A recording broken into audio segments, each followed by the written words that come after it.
অন্নপূর্ণা যোজনার টাকা পেতে গেলে ফর্ম পূরণ করতে হবে। আজকের মন্ত্রিসভা বৈঠকের সিদ্ধান্ত হলো ফর্ম পূরণ করতে হবে। ফর্ম প্রকাশিত হয়ে গেছে। 90 দিন সময় দেওয়া হলো। অনলাইন প্লাস অফলাইন দুটো প্রসেসেই নাম নথিভুক্ত করার জন্য অন্নপূর্ণা যোজনা 3000 টাকা পেতে গেলে আবেদন করতে হবে। অনলাইন প্লাস অফলাইন ফর্ম পূরণ করার জন্য সময় দেওয়া রয়েছে 3 মাস, মানে 90 দিন এই প্রক্রিয়া চলবে। ফর্ম পূরণ হয়ে গেলে লক্ষ্মীর ভান্ডার থেকে নাম কেটে অন্নপূর্ণা যোজনায় নাম উঠে যাবে। আর যারা এই ফর্ম পূরণ করবেন না তারা কিন্তু 3000 টাকা পাবেন না। হ্যাঁ, আজকের মন্ত্রিসভা বৈঠকে বেশ কিছু সিদ্ধান্ত নেওয়া হয়েছে। সব কিছু আমি ডিটেলসে বলতে চলেছি। এতদিনের যা জটলা ছিল, ফর্ম পূরণ করতে হবে কাদের, নতুনদের না পুরনোদের, তা নিয়ে কিন্তু সকলের মনে একটি দ্বন্দ্ব ছিল। সকলকে ফর্ম পূরণ করতে হবে অন্নপূর্ণা যোজনার সুবিধা পেতে গেলে। প্রতিটি মহিলাকে, যারা কিনা 25 থেকে 60 বছর বয়সের মধ্যে এতদিন লক্ষ্মীর ভান্ডার পেয়ে এসেছেন, সকলকে কিন্তু ফর্ম পূরণ করতে হবে এই অন্নপূর্ণা ভান্ডারের টাকা পেতে গেলে 3000 টাকা। ফর্ম ফিল আপে সকলে সহযোগিতা করবে। এখানে অনলাইন প্রসেস খুলে দেওয়া হয়েছে। কাল থেকে আবেদন শুরু হবে। আজ বুধবার মন্ত্রিসভা বৈঠকে সিদ্ধান্ত হয়ে গেছে, কাল যেহেতু ছুটির দিন, অফলাইন প্রসেস বন্ধ থাকবে, অনলাইন প্রসেস খোলা থাকবে। ফর্ম ফিল আপের জন্য 90 দিন সময় বেঁধে দেওয়া হয়েছে। এই সময়ের মধ্যে কাজ কমপ্লিট করতে পারলেই আপনার নাম অন্নপূর্ণা যোজনায় উঠবে আর পরবর্তীতে আপনি টাকা পাবেন, নতুবা আপনার নাম কিন্তু কাটা যাবে। এখানে লক্ষ্মীর ভান্ডার লিখে গুগলে সার্চ করলে কিন্তু, কিংবা ক্রোম ব্রাউজারে সার্চ করলে কিন্তু অন্নপূর্ণা যোজনা পোর্টাল কিন্তু আমরা দেখতে পাচ্ছি চেঞ্জ হয়ে গেছে। সেখানে স্ট্যাটাস চেক করা যাচ্ছে। নতুনভাবে ওয়েবসাইট কিন্তু ওপেন হয়ে গেছে, সেখানে চেক করা যাচ্ছে সকলের status. Registered mobile number enter করতে হবে, ক্যাপচা দিতে হবে এবং ওটিপি, সেই রেজিস্টার্ড মোবাইল নাম্বারে ওটিপি চলে আসবে। লগ ইন করে সকলে স্ট্যাটাস চেক করে নিতে পারবেন। কিন্তু এখানে বেশ কিছু আজকের যে ক্রাইটেরিয়াগুলো বলা হয়েছে, যারা কিনা মৃত ভোটার, অভারতীয়, তাদের নাম কিন্তু বাদ যাবে। এই ভেরিফিকেশন প্রসেস 90 দিনের একটি ভেরিফিকেশন প্রসেস হবে। সকলের যখন সব কিছু কমপ্লিট করে জমা করবেন, তারপর আবার নতুন করে ভেরিফিকেশন হবে। আর যোগ্যরাই এই অন্নপূর্ণা যোজনার আওতায় পড়তে চলেছেন। সকলকে ফর্ম পূরণ করতে হবে। শুভেন্দু অধিকারী আজকের বৈঠকে জানিয়ে দিয়েছেন স্পষ্ট। তবে অফিসিয়াল ফর্ম কিন্তু আজকে পাবলিশ করে দিল। ফর্ম পূরণের জন্য সহযোগিতা করবে বিডিও, বিধায়ক, এমনকি বাড়ি বাড়ি গিয়ে যারা কিনা অনলাইন অফলাইন দুটো প্রসেসই কেউ পূরণ করতে পারছেন না, তাদেরকে কিন্তু বাড়ি বাড়ি গিয়ে পর্যন্ত সহযোগিতা করবে। তো লক্ষ্মীর ভান্ডার নিয়ে আজকের বিরাট আপডেট। ধীরে ধীরে সে লক্ষ্মীর ভান্ডার নাম নথিভুক্ত করার পরে সেখানে লক্ষ্মীর ভান্ডার ক্লোজ হয়ে অন্নপূর্ণা যোজনায় আপনার নাম চলে যেতে চলেছে। আগে যেমন বলা হয়েছিল ডাইরেক্ট ট্রান্সফার হয়ে যাবে, কিন্তু আপনি সুবিধা পাবেন 1 জুন থেকে প্রত্যেকটি মহিলারা টাকা পেয়ে যাবেন অন্নপূর্ণা যোজনার জন্য।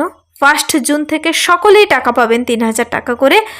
ফর্ম পূরণের 90 দিন পর্যন্তও টাকা পাবেন, কিন্তু 90 দিন পর সেখানে ভেরিফিকেশন যাচ করে তারপর আপনার কিন্তু টাকা প্রদান করা হবে। তো অনলাইন সরকারি পোর্টালে গিয়ে আপনারা আবেদন করবেন, অন্য কোনো ভুয়ো পোর্টালে যাবেন না। সরকারি নির্দিষ্ট পোর্টালেই অনলাইনে গিয়ে যাবতীয় তথ্য দিয়ে আপলোড করিয়ে ফর্ম সাবমিট করতে হবে। আর অফলাইনের জন্য কিন্তু অফলাইন ফর্মের ব্যবস্থাও করেছে। অফলাইনে গিয়ে সেই ক্যাম্পের মতন করে আপনাকে গিয়ে সমস্ত ডকুমেন্টস নিয়ে গিয়ে নথিসহ জমা দিতে হবে কিন্তু। তো অন্নপূর্ণা ভান্ডারের টাকা পেতে গেলে আজকের মূল সিদ্ধান্ত হলো ফর্ম পূরণ করতে হবে সকলকে। তো এখানে বেশ কিছু ক্রাইটেরিয়া রয়েছে। আমরা জানি যে 25 থেকে 60 বছর বয়সের মধ্যে হতে হবে। অন্নপূর্ণা যোজনা টাকা পেতে গেলে অবশ্যই একজন স্থায়ী বাসিন্দা হতে হবে। যারা কিনা রাজ্য কেন্দ্র সরকারের অধীনে কোনো নিয়মিত বেতন পেনশন পেয়ে থাকা মহিলা ক্যান্ডিডেট এই সুবিধা পাবেন না। সরকারি, আধা সরকারি সংস্থা, পঞ্চায়েত, পৌরসভা, স্থানীয় বিদ্যালয়, শিক্ষা প্রতিষ্ঠান, রাজ্য সরকারের সাহায্যপ্রাপ্ত শিক্ষা প্রতিষ্ঠানে শিক্ষকতা, অশিক্ষক কর্মী কেউ কিন্তু এই সুবিধা পাবেন না। তারা এখানে আবেদন করতে পাবেন না। যারা কিনা আয়কর প্রদানকারী, তারাও কিন্তু এখানে আবেদন করতে পাবেন না।